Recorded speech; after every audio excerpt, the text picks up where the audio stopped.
In today's video, we are going to show you how to change the price of an item on Vinted.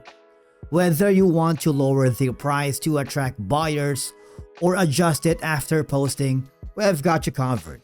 Let's begin.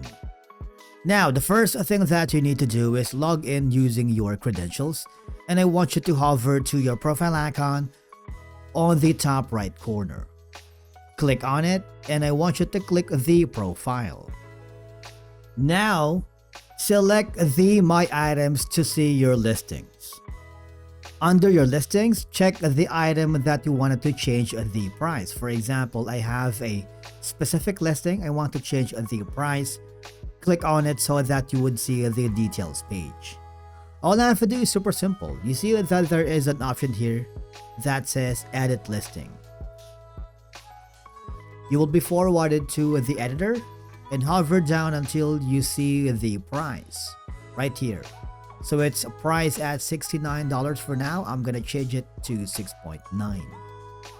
Once you are happy with that, all I have to do is super simple, click the save button.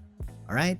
Now, slight price drops often boost visibility and buyer interest. Now, remember, you can't change the price once an item is already sold, or if someone made an offer. Changing the price won't affect existing offers, and you can always update the price as many times as needed. And that's it for today's video. Thank you so much for watching. We will see you in the next video.